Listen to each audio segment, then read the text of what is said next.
Swapathon has commenced. Jamming this cam in this LS right now. Hopefully in a little bit, I'll get the Bronco pulled in here and we'll start working on that pile of shit.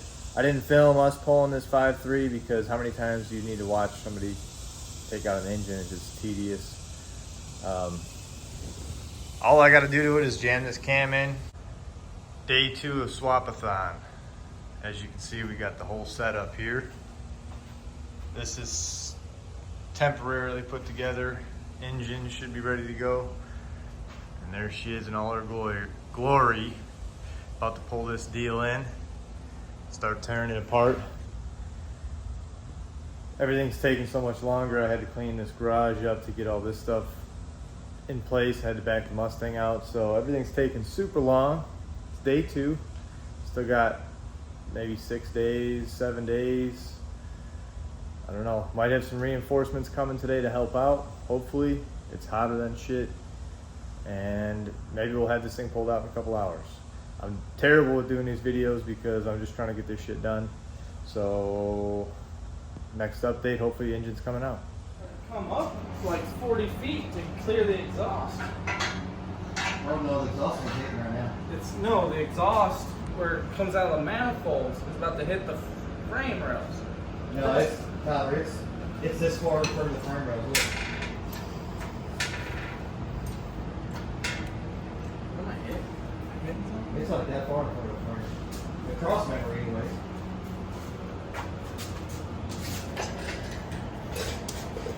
So it looks like there's like... So last night we got the motor mounts off. And these are all riveted. And I'm trying to punch these out right now. And it is a pain in the ass.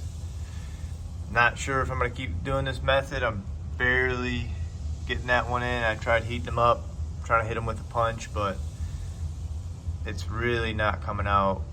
I might try to drill them, but this is the type of stuff that takes forever with these swapping these old vehicles. Day 3 of the Swapathon. I just cleaned up the engine bay, got the motor mounts out, pressure washed it real quick. I might shoot a little bit of paint on it. Then after that, I'm going to try to stab this motor in and see where everything lines up. All right, day 5 of Swapathon. So yesterday and the day before, day three we got done. We got the engine in, transmission in, and for anybody who's wanting to do this swap, because what I noticed when I was doing research on this swap was there wasn't a ton of information on exactly what you need, headers, cross member, all that important stuff.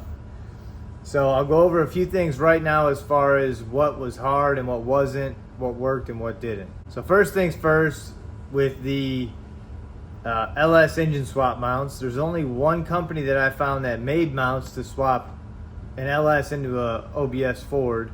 I don't remember the exact name of it, but I'll put it on the screen here. And one of the issues we ran into with those engine mounts was the mounts weren't labeled from the company. One of them had an R for right side.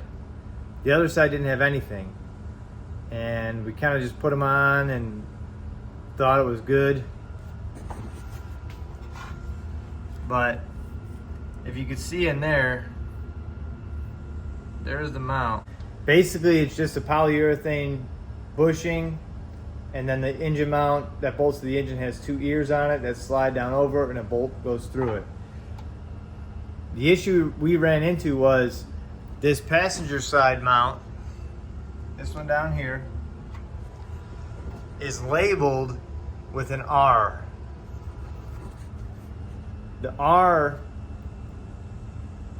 when it's right side up, we thought that would make sense, because also with the R right side up, I believe the R was at the bottom. With it right side up, those two ears on it were flared outward, which would make sense because that bushing has to slide up in between there. So you would think that they were flared out for easier installation. So we tried that. We had the other one set in a similar manner, but like I said, the driver's side doesn't have any labels on it. The driver's side is flared on the top and bottom, so we weren't 100% sure on that.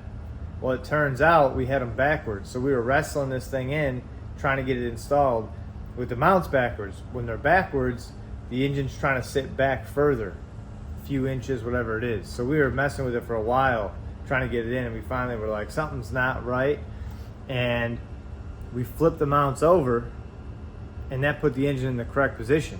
But like I said, with this passenger side mount, the two ears with it flipped over are straight. The top side's flared out, the two ears are straight on this side. So that meant getting it over that bushing was a lot harder. It still worked, it was okay, it just took some finesse to do. So if you're getting those mounts trying to do this, that might be an issue. They're not labeled. Make sure you got them the right way before you try to put the engine in. Another thing, the factory AC, the bracket, compressor, won't fit. You have to cut the crossmember if you want that to fit. We just took it off. I'm gonna run a high mount AC, which will sit up here somewhere, because I don't wanna mess with cutting the crossmember and all that stuff. It's too much. Another thing, now, when it comes to the factory transmission crossmember, this is the factory crossmember. It mounts ahead of this right around here. So what we did was, we figured it'd be best to reuse the factory crossmember because the mounting is essentially the same or very similar. We had to drill new holes because the spacing is a little bit different on the 4L80.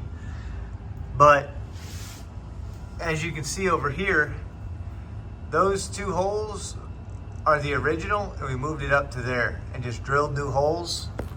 And on this side, there was a plate that kind of stuck out like that bolted to this surface.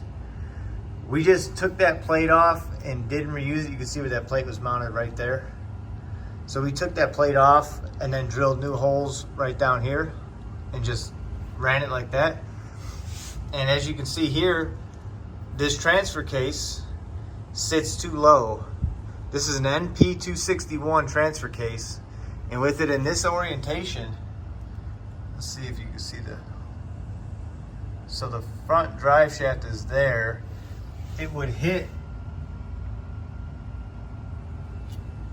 So what I have to do is buy a clocking kit for this transfer case, and I'll be able to move it up a little bit and then get it in the right position. For these fuel lines, I thought that the return was a solid hose all the way from the engine to the back, but it isn't. There's a quick disconnect here on the return, and then this is the feed from the tank. This feed goes into this fuel filter with a quick disconnect, and then on the other side you have this quick disconnect. So what I'm going to do is get AN quick disconnect fittings, put one here for the feed, put one here for the return. So that way the lines will only have to go from this up to the engine, which essentially won't be much. And for the exhaust, these are stock LS manifolds from a truck. As you can see,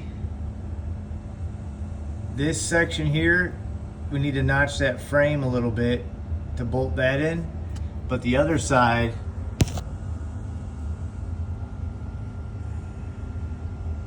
is pretty much clear. So you don't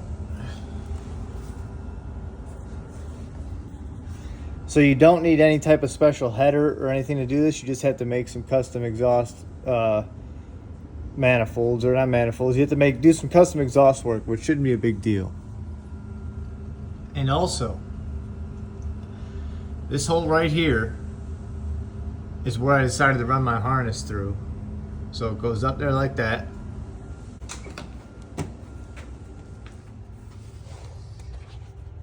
And then on the top side in the cab, it comes through this plug right here in the floor. So it goes down, over, then down and up. and it just barely has enough room to fit onto the engine. And then I'll just mount the computer somewhere up here in the kick panel, or kick, whatever you want to call it, in the floor pan. Well, I think it's day 7. Maybe. Probably. Anyway, I don't remember what the last video I did was yesterday, day before. Yesterday I didn't do much. I was still waiting on a couple fittings for fuel, power steering, and some other stuff. Anyway, this is what's left to do. So I just gotta do some ground wires. The harness is plugged in. This is vacuum line for the HVAC system. The harness I bought was a cheap eBay harness, or wherever I got it from, eBay or something. I think it was like $150 maybe. And it has EV1 style injector plugs on it. So I bought these little fittings that are EV1 to, I don't remember what those, EV6 or something, whatever it is, but these little fittings I got on Amazon. Another thing too about this harness, luckily I had Tyler over here figuring all this stuff out, but they have 3 deals on here. So one of them is math. So you got a MAF sensor, and then this one is MAF motherfucker, and then this one is intake air temp. They're all wired together, but I guess they do this in case you're running speed density or this MAF or the other MAF or whatever the fuck it is. So that's why I did that. This throttle cable, this is just a universal LS swap throttle cable, 36-inch, and it just bolts into there, goes right over the pedal, works out pretty good. It's got this little whatever, what do you call that damn thing? Whatever, I forget what the hell you call the thing. Stock bracket goes right to it. Seems like it's gonna work out pretty good. I still got to figure out a radiator hose situation, because this outlet is pretty big and this hose is not pretty big. So I wish I would have known. I didn't really think about it, but I guess I could have bought an LS swap Bronco radiator and it would have had the proper sizing on it. I just bought a Bronco radiator. Again, this is another eBay piece. Oh. Made in China. But it's got dual electric fans. I'll probably swap these fans out eventually for something that's higher quality. But it looks like a pretty nice radiator. It feels pretty solid. I got AN fittings for the trans cooler. I got to make those lines right now. And after I do grounds and that, the other thing I'm waiting on, the reason why I can't start it up right now and see if everything's working, is because I think I mentioned in the other video, I need a clocking kit for the transfer case. So right now the transfer case is just set on there. It's not bolted in. I can't put trans fluid in it until I get the transfer case on and everything's sealed up.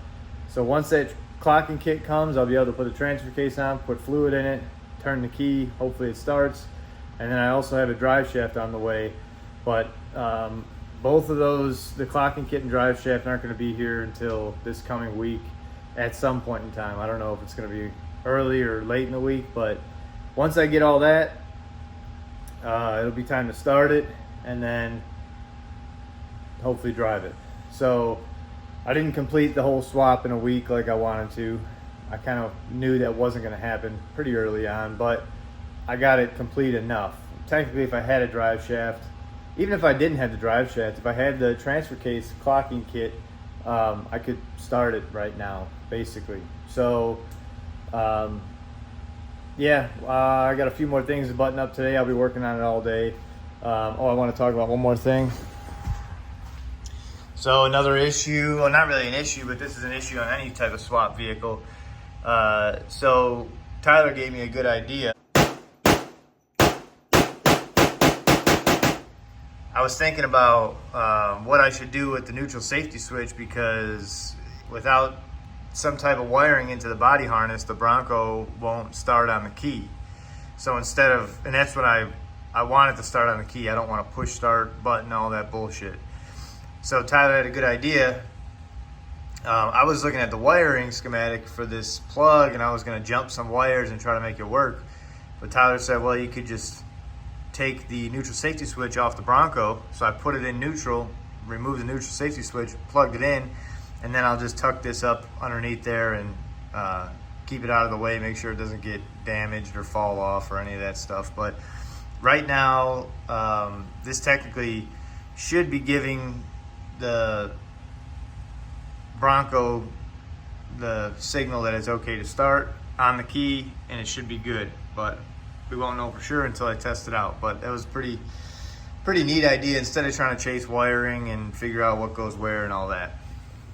I don't remember what the last video I made was, but today is like day 8 of doing this swap, or is it 9? I think it's day 9. Anyway, doesn't matter. We're in the final hour. This is all basically button up stuff. Every day I'm overnighting stuff from Amazon, pretty much. Hoses, adapters, sensors, whatever it is.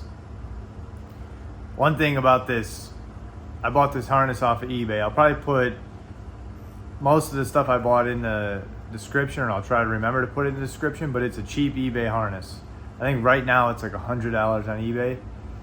It's not a terrible harness, and I don't see anything visibly wrong with it. The colors are almost the same as a factory GM. And when I say almost, I mean like if a wire was dark blue with white, they won't have dark blue with white, but they have dark blue. So it's kind of close. So if you look at the pinout from Chevy, from a factory harness, you can kind of see stuff is supposed to be where it is supposed to be. Now, that being said, I also bought a transmission adapter from 4L60 to 4L80. Now, I'll come under here and I'll show you what is included with that. And again, cheap harness, the instructions are very limited, and the transmission stuff, 0 instructions. Now, one part of it, there's 2 parts of the transmission stuff. One part, straightforward, I'll show you. So, one part of the transmission adapter kit or whatever is this plug. It's basically this portion of this harness. It's zip tied up here, but it's plugged into a similar plug to that. So this is just like a jumper adapter. So it's like a 1 foot run of whatever, just to adapt to the 4L80 connector here. The second part of that is this wire right here. Now what that is, when you plug this harness in, the transmission portion of it will end up, obviously you end up with your transmission plug here. On the same stretch of wiring that comes back this way towards the transmission, you have this wire. And this wire falls right next to, or it basically has enough length on it to go into this sensor here, which this sensor is the input speed sensor or turbine sensor. But they include this with the whole length. I mean, I don't know how many feet it is, but it's this entire length of wire. And then on the other end of this is 2 pins, basically ECU pins. So if you follow these wires back to the ECU, it shows that it's connected to the vehicle speed sensor. Now, this is not the vehicle speed sensor, this is the input sensor. The vehicle speed sensor on a 4-wheel drive is right there. on the transfer case, or it's usually on the tail housing of the transmission. So what that means is I had to go to the ECU and unpin this harness here and plug these wires from this harness into the input speed sensor holes, which are right next to the vehicle speed sensor holes, and then pin that harness into the vehicle speed sensor, and then that will get plugged into the transfer case. None of that was explained in the instructions with this transmission adapter kit. So luckily I had some help. Again, I mean, this whole time has been help from everybody and their mother, but I wasn't aware of this whole 2 sensors on the transmission, one does this, one does that, and whatever it is. So luckily I started to dig deep into that, and I found all this information out. So vehicle speed sensor needs to be pinned into the ECU. Luckily they include the proper pins and stuff. It's real simple to pin it in, no big deal. But it'd be nice to know. I wish they would have said something. So if I have transmission issues, it'll probably be this guy or this guy, and it'll probably be because I fucked it up. But we'll find out. I finally got the correct fitting to go into the steering box, and if you have this same setup, this fitting is a 1/2 inverted flare, obviously to -6 AN. I made this line.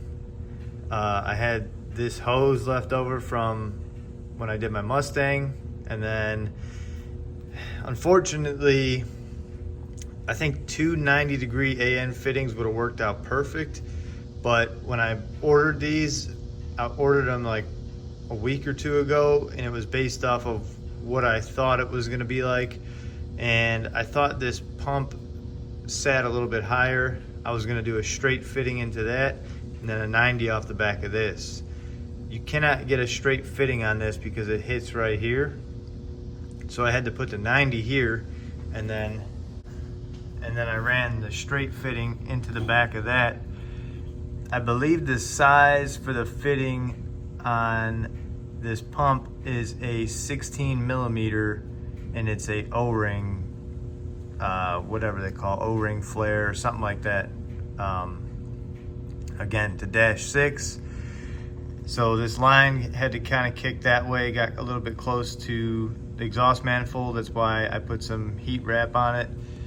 It's always a good idea to not wait until you have a failure. If you know something's going to be close to heat, just go ahead and wrap it.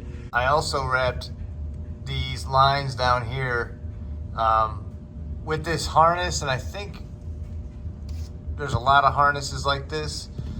The power for the harness ends up getting down here by the starter, and they want you to hook it up because the starter has a lead going straight to the battery. So instead of having these power leads go up to the battery, they terminate them right here, and you hook them up to the starter. Obviously, again, we're close to this exhaust manifold, so I went ahead and wrapped those with some heat wrap, because I'd rather not wait until I have a problem. I just try to get ahead of it. Also, this shifter cable is going to be interesting if I can make it work. Unfortunately, I can either go around the backside of that exhaust, or I go in front of it. Either way, it's going to touch. It's either going to touch on that side or touch the other side. So I'm not sure how I'm going to do it, but I will, since it's touching, I don't know how resistant that stuff is to heat, but on this one I will probably double wrap that just in case, and I'm going to keep an eye on that because I don't know how that's going to hold up. But as of right now, I think I can make this work, this stock shifter cable, but it's going to touch that exhaust right there. So it is what it is. We'll find out how that turns out. Another thing to keep in mind This is kind of annoying. I'm not sure why GM did all this, but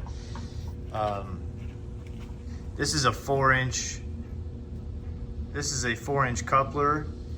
It doesn't fit perfectly snug around the throttle body, but with the hose clamp, it's okay. So that's 4-inch. Then we got 4-inch here. I have a 4-inch pipe to bring it out this way a little bit. Obviously, it's going to be kind of close to that alternator pulley, so this is probably going to be a temporary setup to get it on the road.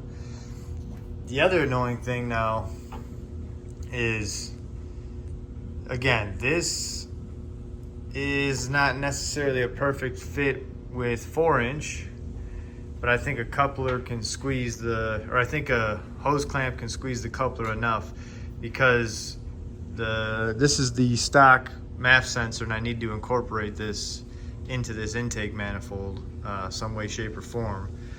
So I'm gonna have to do some thinking to get something temporarily set up. I'm probably just gonna run an open filter here. But again, Chevy's got all these different sizes. This part of this MAF is not close enough to 4-inch. So I have this coupler that was like, I think it was like 3.5 to 4, and I cut it.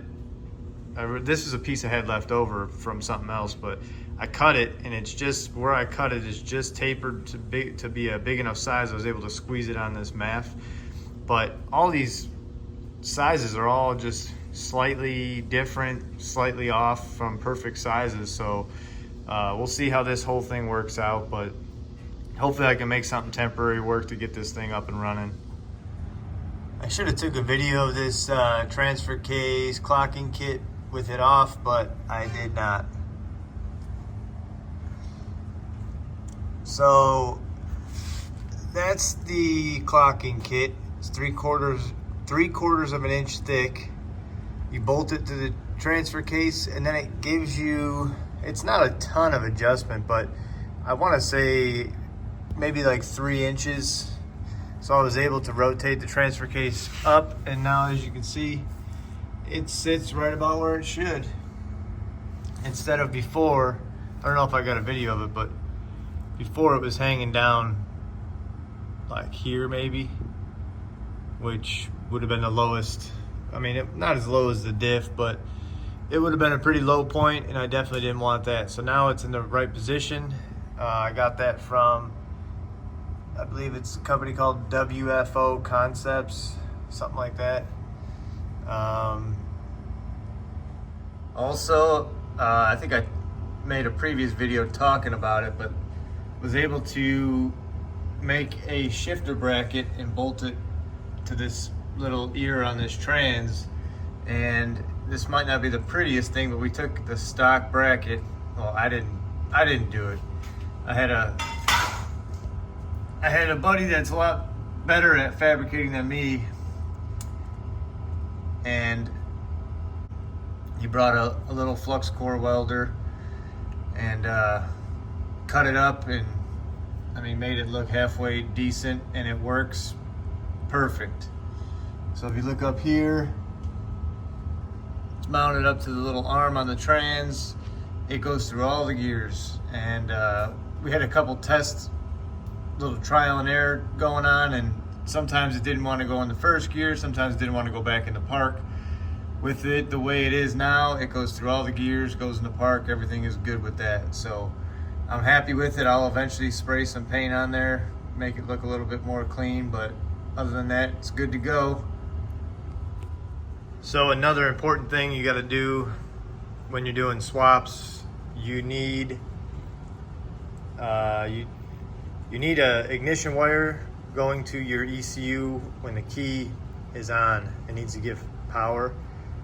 Also, it needs to stay in power while the key is turning, because a lot of vehicles, most vehicles, when you turn the key, it cuts power to anything unnecessary to give the starter as much power as it can. Obviously, the ECU has to stay on.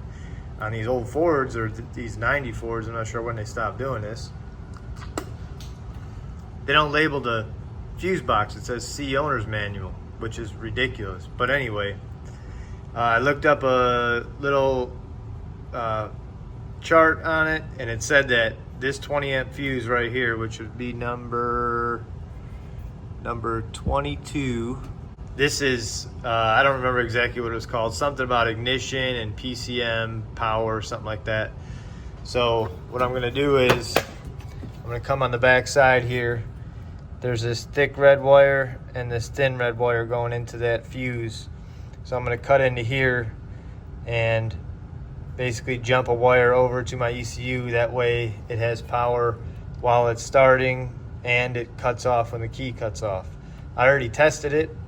So before you go cutting anything, make sure you test it with a multimeter when the key is in the off position, on position, and start position. It must have power the whole time. And this is my makeshift intake setup. I had just enough scrap stuff laying around to make this work. This is 4" 90, a 4" pipe, and this is, I think, a 4" to 3.5, maybe. It's a 45 degree, I believe it was. And I had cut this already and used parts of it. So I had this little section laying around because this, I'm not sure what size this is. It's not 3.5, I think it's a little bit smaller. So, and then this size is a little bit bigger, which is ridiculous. And then when I first did it, I wasn't paying attention. The MAP sensor has a flow arrow, so the flow needs to be going that way. I originally had it flipped, and luckily I saw that. It probably gave me a lot of issues, but I got this little zip tie kind of holding it away because it's real close to the alternator. It shouldn't hit, but I'm gonna have to revisit this and make something more permanent. I'd like to get the air filter up over here where the old air box was and route this more nicely, and obviously get this further away from this alternator pulley. All right, we're gonna attempt the first start. The battery might be dead. If it doesn't go, I can't mess with it right now, but I'm just gonna give it a shot.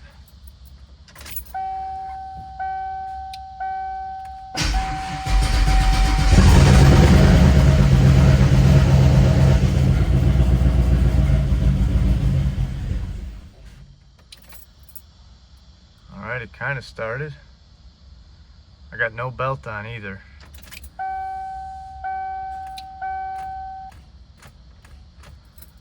Well, I forgot to put the belt on. I should have put it on, would have gave it some juice from the alternator. Battery seems like it's dead now, but it kind of started, so that's good. I'll try it again next time. If you're interested in to see the final startup and drive and all that stuff, I'm gonna put that in the next video. This video I think is gonna be done here since I've kind of completed the swap and got it running, but this video is already long enough. So next time I'll start it up, got to get the drive shaft in, do other stuff like that, and hopefully take it for the first drive, and then we'll do a draggy test to see if this is faster, how much faster, all that stuff. So if you want to check that out and see how much better performance the LS is than the original 5.0, check the next video, because this one's already like 30 minutes long or some shit like that.